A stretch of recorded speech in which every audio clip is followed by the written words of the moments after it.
నమస్తే, welcome to non stop news. రోజంతా busy ఉన్నారా? న్యూస్ అప్డేట్స్ మిస్ అయ్యారా? Don't worry. బ్రేక్స్ లేకుండా బోర్ కొట్టకుండా నాన్ స్టాప్ న్యూస్ ప్రతిరోజు రాత్రి 9 గంటలకు. నేను హిమబిందు. నేను కార్తిక్. తెలుగు సినిమా ఇండస్ట్రీని బెదిరింపులకు గురి చేశారు AP deputy CM Pawan Kalyan. తనకు ఇచ్చిన రిటర్న్ గిఫ్ట్ కు కృతజ్ఞతలు అంటూ సెటైర్ వేశారు. ఏపీ ముఖ్యమంత్రిని ఇప్పటి వరకు తెలుగు సినిమా సంఘాల ప్రతినిధులు ఎందుకు కలవలేదని ప్రశ్నించారు పవన్. ఇప్పటికే థియేటర్ల బంద్ విషయంలో అసహనంగా ఉన్న ఆయన తన మంత్రి కందుల దుర్గేష్తో థియేటర్ యాజమాన్యాలను బెదిరించారు. థియేటర్ల బంద్ అంశంపై విచారణకు ఆదేశించారు. తన రాబోయే కొత్త సినిమా హరిహర వీరమల్లు సినిమా కోసమే పవన్ ఆగ్రహంగా ఉన్నట్టు ఆయన సన్నిహితులు చెప్తున్నారు. పవన్ కళ్యాణ్ సినిమా కోసం మంత్రి దుర్గేష్ వార్నింగ్ ఇచ్చారు. థియేటర్ల బంద్పై విచారణకు ఆదేశించారు మంత్రి దుర్గేష్. హరిహర వీరమల్లు కోసం ఏకంగా విచారణ చేపట్టాలని ఆదేశించారు. హోంశాఖ కార్యదర్శి చేత విచారణ చేపట్టామని తెలిపారు మంత్రి దుర్గేష్. రేపు జూన్ 12వ తారీఖున పవన్ కళ్యాణ్ గారి సినిమా రిలీజ్ అవుతున్న సందర్భంలో ఎందుకు ఈ రకమైన వాతావరణం వచ్చింది? ఒకవేళ మీరు థియేటర్లు మూసివేయాలనేటువంటి నిర్ణయంగా తీసుకున్నట్లయితే అసలు మీరు ముందు ఎవరితో చర్చించి ఆ నిర్ణయానికి రావాలి, కానీ ఎకాయికీని థియేటర్లు మూసివేత అనేటువంటి తీవ్రమైన నిర్ణయానికి రావడానికి మీకు దోహదం చేసినటువంటి కారణాలు ఏంటి? ఇవన్నీ తెలియాల్సిన అవసరం ఉంది. కనుక ఈ విచారణ చేపట్టడం అనేటువంటిది కార్యక్రమాన్ని మేము తీసుకోవడం జరిగింది. పవన్ సినిమా ఫీల్డ్ ని ఉద్ధరిస్తారనుకుంటే థియేటర్ యాజమాన్యాలపై విచారణకు ఆదేశించారని మాజీ మంత్రి పేర్ని నాని విమర్శించారు. సినిమా వాళ్లను జైల్లో వేస్తామని బెదిరిస్తున్నారన్నారు. రాబోయే ఫ్లాప్ సినిమా కోసం ఇంతలా చేయాలా అని ప్రశ్నించారు పేర్ని నాని. పవన్ కళ్యాణ్ గారి సినిమా రిలీజ్ కి థియేటర్ యాజమాన్యాలు సమ్మె ప్రకటించినాయి. వాళ్ళని జైల్లో వేయండి ఆ నాయకుల్ని అని చెప్పి ప్రభుత్వం తరపున మంత్రి పోలీసు శాఖని ఆదేశించాడు అంటే రాతపూర్వకంగా ఏమంటారు? దీన్ని దివాళా కోరుతనం కదా పవన్ కళ్యాణ్ గారిది? కొన్ని సినిమా వాళ్ళని పిలిచి ఏంటి సమస్య ఏంటి అని అడగాలి కదా, అయ్యేం అడగరు. ప్రతిపక్షంలో ఉన్నప్పుడు రాష్ట్రం అప్పుల పాలైపోతుందని గగ్గోలు పెట్టిన వారే ఇప్పుడు అడ్డు అదుపు లేకుండా అప్పులు చేస్తున్నారని ధ్వజమెత్తారు మాజీ మంత్రి వేణుగోపాలకృష్ణ.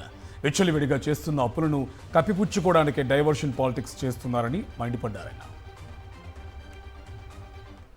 అంటే మరి మీరు చేసినటువంటి 4 లక్షల వడ్డీ ఎవరు కట్టారు? జగన్మోహన్ రెడ్డి గారు కదా కడతా. అది మీరు చేస్తే అది ఒప్పు, జగన్మోహన్ రెడ్డి గారు చేస్తే అది తప్పు. అప్పు చేయడం తప్పు అన్నటువంటి చంద్రబాబు నాయుడు గారు అప్పు చేయడం గొప్పని చెప్పడం ఎలాగా? దాని అర్థం ఏమిటి? ఇది ప్రజలను మోసగించడం కాదా? ప్రజలకు మీరు చెప్పింది అమలు చేయకుండా ప్రజల దృష్టిని మరల్చడం కోసం పలు ప్రయత్నాలు డైవర్షన్ పాలిటిక్స్ చేస్తున్నారు. లిక్కర్ వ్యవహారంలో ఎంపీ మిథున్ రెడ్డికి ఏం సంబంధమని ప్రశ్నించారు వైఎస్ఆర్సీపీ నేత పోతిన మహేష్. లిక్కర్ సంబంధాలపై మిథున్ రెడ్డి విసిరిన సవాల్ను కూటమి నేతలు ఎందుకు స్వీకరించలేదని నిలదీశారు. లిఖితపూర్వక అగ్రిమెంట్లు ఉన్నప్పటికీ మిథున్ రెడ్డిపై అసత్య కథనాలు రాస్తున్నారని మండిపడ్డారు పోతిన మహేష్. లిక్కర్ వ్యవహారంలో లోక్సభ సభ్యులైనటువంటి మిథున్ రెడ్డి గారికి ఏం సంబంధం? ఇన్కమ్ ట్యాక్స్ డిపార్ట్మెంట్ లో కూడా ఈ ట్రాన్సాక్షన్ మీద ఆడిట్ జరిగింది. మీరే చెప్పారు కదా డబ్బులు తిరిగి చెల్లించారని. ఆయన ఎట్లాంటి సమావేశాల్లో పాల్గొనలేదని, దమ్ముంటే గూగుల్ టెక్ ద్వారా ఆయన నిరూపించాలని మిథున్ రెడ్డి గారు సవాల్ ఇసిరితే ఎందుకు మిథున్ రెడ్డి గారి సవాల్ని మీరు స్వీకరించలేదని మిమ్మల్ని సూటిగా ప్రశ్నిస్తాను. ప్రకాశం జిల్లా పొదిలి పొగాకు బోర్డును ఈ నెల 28న మాజీ ముఖ్యమంత్రి వైఎస్ జగన్మోహన్ రెడ్డి సందర్శించనున్నారు. బుధవారం పొదిలి పర్యటనకు వైఎస్ జగన్ వెళ్లనుండడంతో కూటమి సర్కార్ దిగొచ్చింది. మంత్రులు అచ్చెన్నాయుడు, గుట్టుపాటి రవికుమార్ పొగాకు కొనుగోలు అంశంపై అధికారులతో మాట్లాడారు. మార్టూరులో పొగాకు రైతులతో సమావేశం నిర్వహించారు. ఈ సందర్భంగా వారు రైతులను విస్తుపోయేలా వ్యాఖ్యానించారు. పొగాకు రైతులకు ఆశ ఎక్కువని, 1 ఏడు లాభాలు వచ్చాయని మళ్లీ అదే పంట వేస్తున్నారని వారన్నారు. అమ్మకాలను పసిగట్టి పంటలు వేసుకోవాలని రైతులకు ఉచిత సలహా ఇచ్చారు మంత్రులు.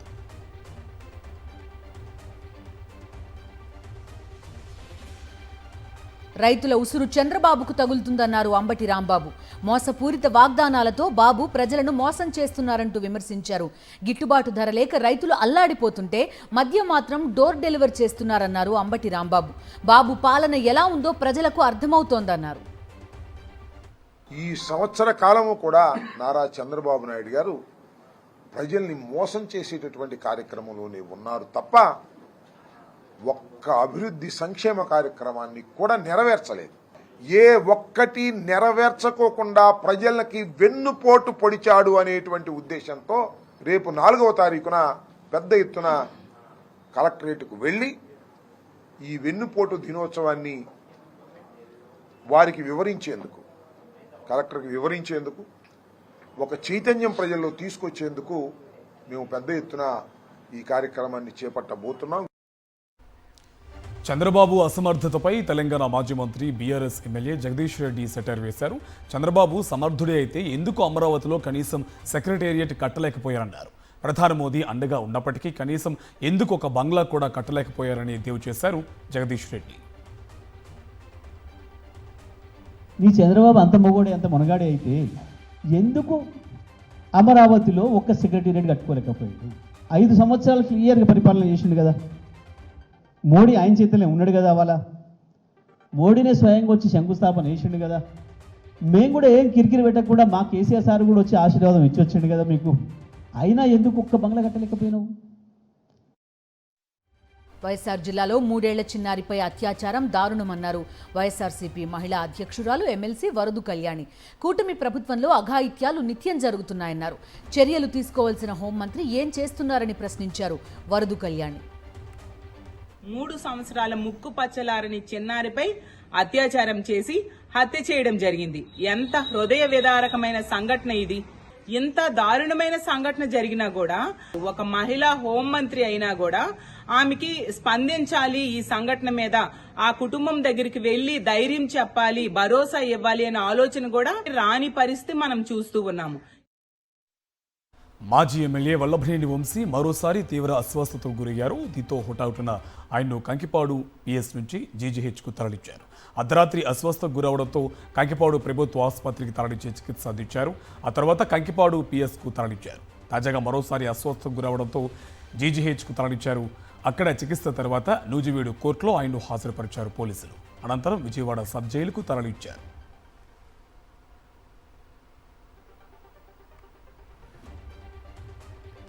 విజయవాడ ప్రభుత్వాసుపత్రికి పిఎస్ఆర్ ఆంజనేయులను తరలించారు సిఐడి అధికారులు.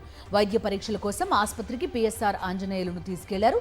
బీపీలో హెచ్చుతగ్గులతో అస్వస్థతకు గురైన పిఎస్ఆర్ ఆంజనేయులను జైలు డాక్టర్ సూచనల మేరకు ప్రభుత్వాసుపత్రికి తరలించారు.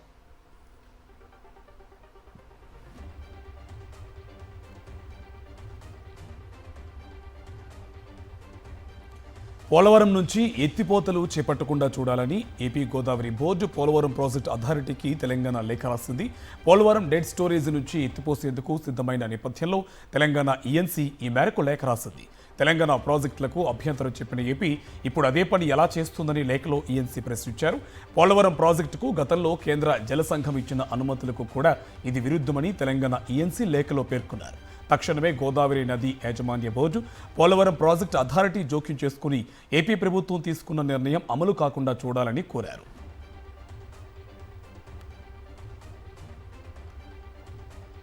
ఎమ్మెల్సీ కవిత లేఖపై స్పందించారు బీఆర్ఎస్ వర్కింగ్ ప్రెసిడెంట్ కేటీఆర్. బీఆర్ఎస్లో అంతర్గత ప్రజాస్వామ్యం ఉందని, తమ నాయకుడికి సూచనలు చేయాలనుకుంటే ఎవరైనా ఉత్తరాలు రాయొచ్చని క్లియర్ కట్గా చెప్పేశారు. తెలంగాణకు పట్టిన శని కాంగ్రెస్ అని, దయ్యం రేవంత్ రెడ్డి అని ఘాటుగా వ్యాఖ్యానించారు కేటీఆర్.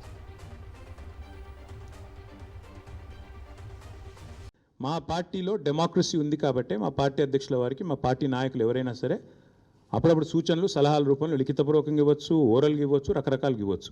మనం ఎవరైనా సరే పార్టీలో ఏ హోదాలో ఉన్నా కొన్ని విషయాలు అంతర్గతంగా మాట్లాడాల్సిన విషయాలు అంతర్గతంగా మాట్లాడితేనే బాగుంటుంది. పార్టీ ఫోరమ్స్ ఉన్నాయి, అధ్యక్షుల వారితో కలిసే అవకాశం ఉంది, లేదా ఆఫీస్ బేరర్స్ ఉన్నారు, కలిసి చెప్పుకునే అవకాశం ఉంది. కాబట్టి అంతర్గతంగానే కొన్ని విషయాలు మాట్లాడితే బాగుంటుంది. అది అందరికీ వర్తిస్తుంది, వీళ్ళకి వాళ్ళకని కాదు, అందరికీ వర్తిస్తుంది. తప్పకుండా ఎవరమైనా ఒకటే, ఈ పార్టీలో అందరం కార్యకర్తలమే. కాంగ్రెస్ ప్రభుత్వంలో ఇచ్చిన అన్ని హామీలను అమలు చేస్తున్నామన్నారు రెవెన్యూ శాఖ మంత్రి పొంగులేటి శ్రీనివాసరెడ్డి. ఖమ్మం జిల్లా తిరుమలాయిపాలెం మండలంలో పర్యటించిన ఆయన పలు అభివృద్ధి పనులకు శంకుస్థాపన చేశారు. రాష్ట్ర ఆర్థిక పరిస్థితి బాగాలేకపోయినా సంక్షేమ పథకాలు అమలు చేస్తున్నామన్నారు పొంగులేటి.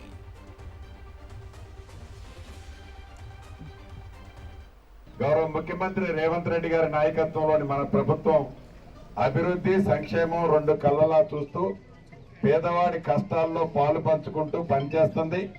అందుట్లో దానికి ఉదాహరణే మొన్న ఉగాది నుంచి ఇస్తున్న సన్న బియ్యం కానీ, ఇందిరమ్మ ఇళ్లు కానీ, సన్న వడ్లకి మద్దతు ధరతో పాటు బోనస్ రేటు కానీ 500 రూపాయలు, 200 యూనిట్లు కరెంటు గాని ఫ్రీగా ఇచ్చేది, 500కే గ్యాస్ మద్దు గాని, రాజు ఆరోగ్యశ్రీ కార్యక్రమం ద్వారా 10 లక్షల రూపాయలు పేదోడుకు జబ్బు చేస్తే వైద్యం గాని.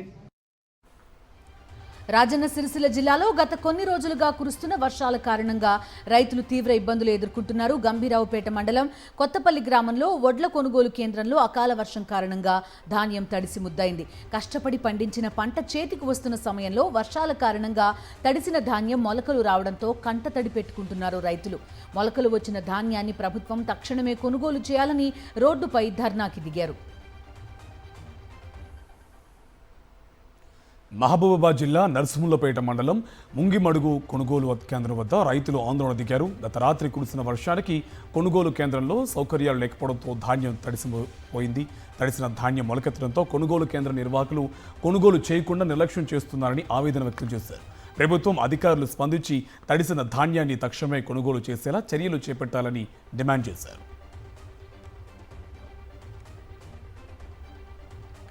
వరుస బాంబు బెదిరింపులు హడలెత్తించాయి. విజయవాడ రైల్వే స్టేషన్కు బాంబు బెదిరింపు కాల్ వచ్చింది. స్టేషన్లో బాంబు పెట్టామని కంట్రోల్ రూమ్కి ఫోన్ కాల్ చేశారు. రైల్వే స్టేషన్లో బాంబ్ స్క్వాడ్ విస్తృత తనిఖీలు చేపట్టింది. ఉదయం బిసెంట్ రోడ్ సైతం బాంబు బెదిరింపు కాల్ రావడంతో తనిఖీలు చేపట్టారు అధికారులు. మరోవైపు విశాఖ ఎల్టీటీ ఎక్స్ప్రెస్కి బాంబు బెదిరింపు కాల్ వచ్చింది. లోకమాన్య తిలక్ టెర్మినల్ నుంచి విశాఖ వస్తున్న ట్రైన్లో బాంబు ఉందంటూ ఫోన్ కాల్ వచ్చింది. ఎల్టీటీ ఎక్స్ప్రెస్ విశాఖపట్నం చేరుకోగానే బాంబ్ స్క్వాడ్తో విస్తృత తనిఖీలు చేపట్టిన అధికారులు ఎలాంటి బాంబులు లేవని నిర్ధారించారు.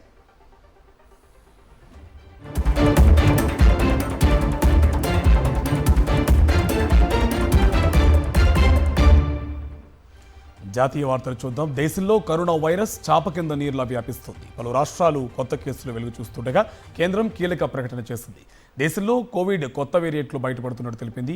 NB181, LF7లను భారత్లో గుర్తించినట్టు ఇండియన్ SARS-CoV-2 జోనోమిక్స్ అలాగే కన్సార్టియం ఇన్సాకాగ్ వెల్లడించింది. NB181 రకం కేసు ఏప్రిల్లో నమోదు కాగా LF7కు సంబంధించి 4 కేసులు మే నెలలో గుర్తించినట్టు తెలిపింది.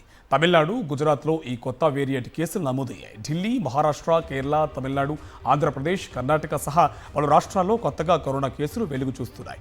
3 ఏళ్లలో తొలిసారి ఢిల్లీలో 23 మందికి వైరస్ సోకింది. దీంతో అన్ని ప్రభుత్వాలు, ఆసుపత్రులను అధికారులు అప్రమత్తం చేశారు.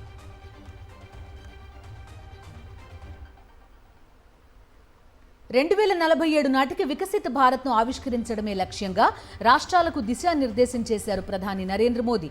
పర్యాటకాన్ని ప్రోత్సహించడంలో భాగంగా ఫ్యూచర్ రెడీ సిటీలను అభివృద్ధి చేయాలని ముఖ్యమంత్రులకు సూచించారు. ప్రతి రాష్ట్రంలో కనీసం ఒక నగరాన్ని అంతర్జాతీయ ప్రమాణాలతో టూరిస్ట్ హబ్గా డెవలప్ చేయాలన్నారు.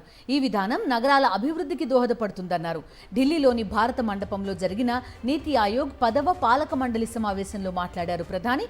వికసిత భారత్ లక్ష్య సాధన కోసం కేంద్రం, రాష్ట్రాలు టీం ఇండియా లాగా కలిసి పనిచేయాల్సిన అవసరాన్ని నొక్కి చెప్పారు. కలిసికట్టుగా పనిచేస్తే ఎలాంటి లక్ష్యాలనైనా సాధించొచ్చన్నారు ప్రధాని మోదీ. పహల్గాం ఉగ్రదాడి ఆపరేషన్ సింధూర్ నేపథ్యంలో ఎల్ఓసి వెంబడి పాకిస్తాన్ జరిపిన కాల్పుల్లో మరణించిన వారి కుటుంబ సభ్యులను కాంగ్రెస్ అగ్రనేత రాహుల్ గాంధీ పరామర్శించారు. పాక్ రేంజర్స్ షెల్లింగ్లో కవల పిల్లలను కోల్పోయిన కుటుంబాన్ని కలిశారు. 2 బిడ్డలను పోగొట్టుకున్న తల్లిదండ్రులను ఓదార్చారు. ఆపరేషన్ సింధూర్ తర్వాత తొలిసారి కశ్మీర్కు వచ్చిన రాహుల్ గాంధీ పూంచ్లో పర్యటించారు.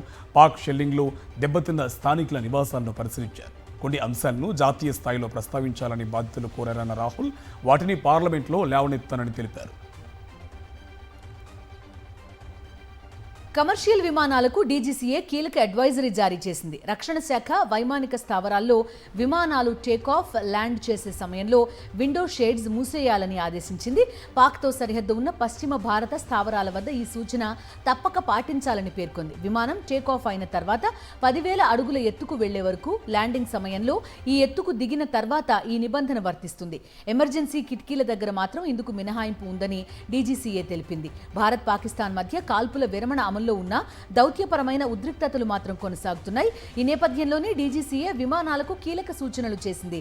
అలాగే ఎయిర్ బేస్ల వద్ద ఫోటోగ్రఫీ, వీడియోగ్రఫీపై ఉన్న నిషేధం గురించి ప్రయాణికులను అప్రమత్తం చేయాలని సూచించింది. వాటిని ఉల్లంఘిస్తే ఎదుర్కోవలసిన చర్యల గురించి వెల్లడించాలని విమానయాన సంస్థల నిర్వాహకులకు స్పష్టం చేసింది.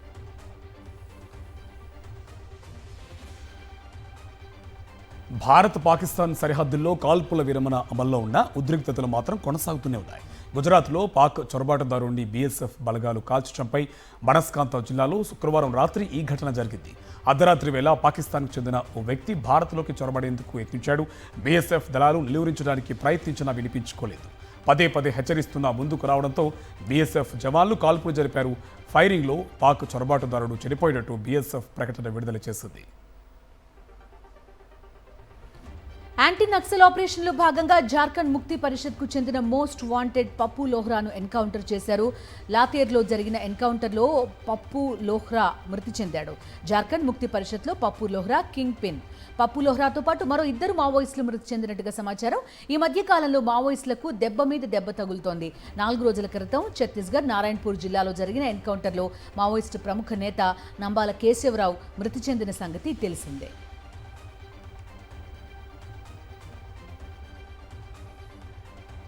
ఇకపై మైసూర్ పాక్ కాదు, మైసూర్ శ్రీ. మోతీ పాక్ కాదు, మోతీ శ్రీ. మీరు విన్నది నిజమే. తియ్యటి స్వీట్లో దాయాది పేరు ధ్వనిస్తుందని కారణంతో పాక్ పేరును తీసేశారు. రాజస్థాన్ జైపూర్లో పలు మిఠాయి దుకాణదారులు ఈ నిర్ణయం తీసుకున్నారు. అంతేకాదు ప్రతి మిఠాయి పేరులోనూ పాక్ బదులు శ్రీ అని చేరుస్తున్నారు. పహల్గాం ఉగ్రదాడి జరిగినప్పటి నుంచి భారత పౌరులు రగిలిపోతున్నారు. పాకిస్తాన్ పేరు వింటేనే అసహ్యించుకుంటున్నారు. పాక్ పేరు కూడా వినడానికి ఇష్టపడట్లేదు. దీంతో జైపూర్ స్వీట్ షాప్ యజమానులు మిఠాయిలకు ఉన్న పాక్ పేరును తొలగిస్తూ వినూత్న నిర్ణయం తీసుకున్నారు. స్వర్ణభస్మ పాక్ పేరును స్వర్ణభస్మ శ్రీగాను, చాందీ భస్మ పాక్ను చాందీ భస్మ శ్రీగాను మార్చేశారు. దేశం మీద అభిమానంతోనే ఈ నిర్ణయం తీసుకున్నట్టు జైపూర్లోని ప్రఖ్యాత తోఖ్యార్ స్వీట్స్, అలాగే బాంబే మృష్నాన్ బండార్ వంటి స్వీట్ షాప్ యజమానులు చెప్తున్నారు. మన వీర జవాన్లకు ప్రతి భారతవాసి తోడుగా ఉన్నాడని చాటి చెప్పే ప్రయత్నంలో భాగంగానే పాక్ పేరును తొలగించమంటున్నారు.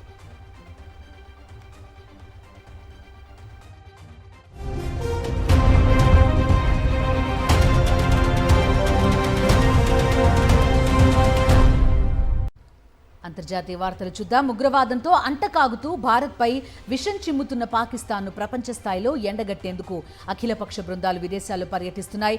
కాంగ్రెస్ సీనియర్ నేత శశి థరూర్ నాయకత్వంలోని ఎంపీల డెలిగేషన్ గుయానా బయలుదేరి వెళ్లింది. అటు బీజేపీ ఎంపీ జై పాండా నేతృత్వంలోని అఖిలపక్ష బృందం బహ్రెయిన్ చేరుకుంది. సీనియర్ నేత గులాం నబీ ఆజాద్, ఎంఐఎం అధినేత అసదుద్దీన్ ఓవైసీ ఇందులో సభ్యులుగా ఉన్నారు. Guyana, Panama, Colombia, Brazil, America వెళ్లే అఖిలపక్ష బృందాన్ని శశి థరూర్ లీడ్ చేస్తున్నారు. ఉగ్రవాదులు పెట్టరేగిపోతుంటే భారత్ మౌనంగా ఉండదనే సందేశం ప్రపంచానికి ఇస్తామని ఆయన తెలిపారు. హార్వర్డ్ యూనివర్సిటీ వ్యవహారంలో ట్రంప్ ప్రభుత్వానికి షాక్ తగిలింది. హార్వర్డ్ వర్సిటీకి వ్యతిరేకంగా వరుస నిర్ణయాలు తీసుకుంటున్న ట్రంప్కు చెక్ పెట్టింది ఫెడరల్ కోర్టు. యూనివర్సిటీలో విదేశీ విద్యార్థులను చేర్చుకునే అనుమతులను ట్రంప్ రద్దు చేశారు. అయితే ఈ నిర్ణయాన్ని వ్యతిరేకిస్తూ హార్వర్డ్ యూనివర్సిటీ కోర్టుకెళ్లింది. బాస్టన్ ఫెడరల్ కోర్టులో పిటిషన్ వేసింది. విచారణ జరిపిన న్యాయమూర్తి అలిసన్ బరోస్ ట్రంప్ ప్రభుత్వ నిర్ణయాన్ని అడ్డుకుంటూ ఆదేశాలు జారీ చేశారు.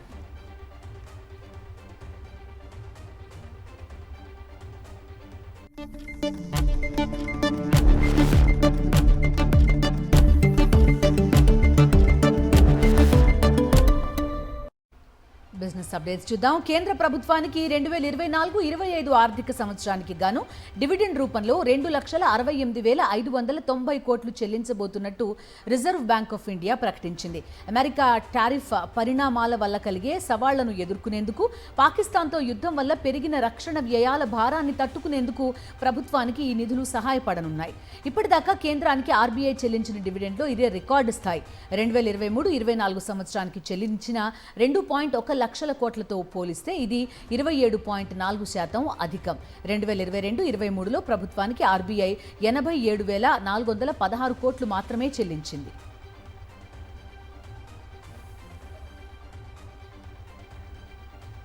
ఈపీఎఫ్ నిల్వలపై వడ్డీ రేటును కేంద్రం ఖరారు చేసింది. 2024-25 ఆర్థిక సంవత్సరానికి 8.25% నోటిఫై చేసింది. ఉద్యోగ భవిష్య నిధి సంస్థ సెంట్రల్ బోర్డ్ ఆఫ్ ట్రస్టీస్ కొన్ని రోజుల క్రితం ప్రతిపాదించిన వడ్డీ రేటును యథాతథంగా కేంద్రం ఆమోదించింది. 2023-24 ఆర్థిక సంవత్సరానికి కూడా ఇదే వడ్డీని చెల్లించిన సంగతి తెలిసిందే. కేంద్ర వడ్డీని నోటిఫై చేసిన నేపథ్యంలో త్వరలో 7 కోట్ల మంది చందాదారుల ఖాతాల్లో వడ్డీ జమ కానుంది.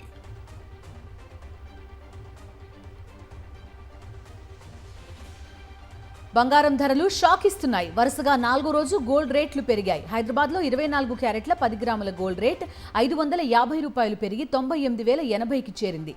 ఇక 22 క్యారెట్ల పసిడి ధర సైతం ₹500 పెరిగి 89,900కు చేరుకుంది.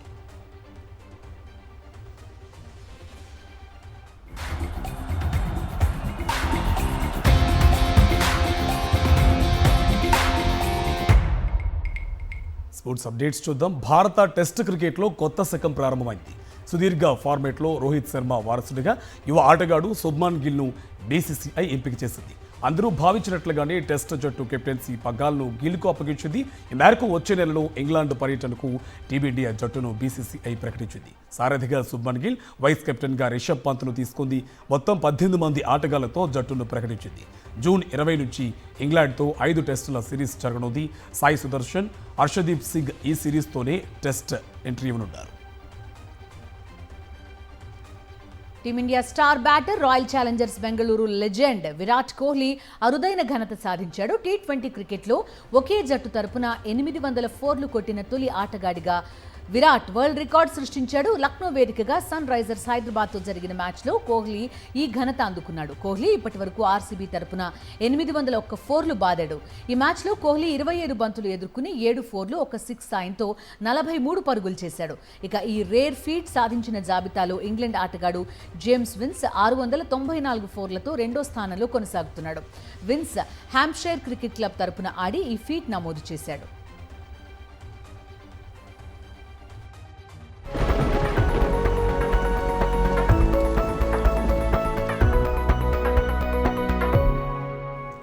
రైతులకు చల్లని కబురు వినిపించింది. నైరుతి రుతుపవనాలు కేరళను తాకాయి. 8 రోజుల ముందుగానే నైరుతి కేరళ తీరాన్ని తాకినట్టు ప్రకటించింది భారత వాతావరణ శాఖ.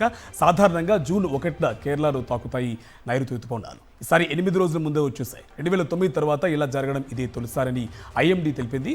2009 మే 23నే నైరుతి రుతుపవనాలు కేరళ తీరాన్ని తాకాయి. మరో 2-3 రోజుల్లోనే ఇవి ఏపీలోని విస్తరించే అవకాశం ఉంది.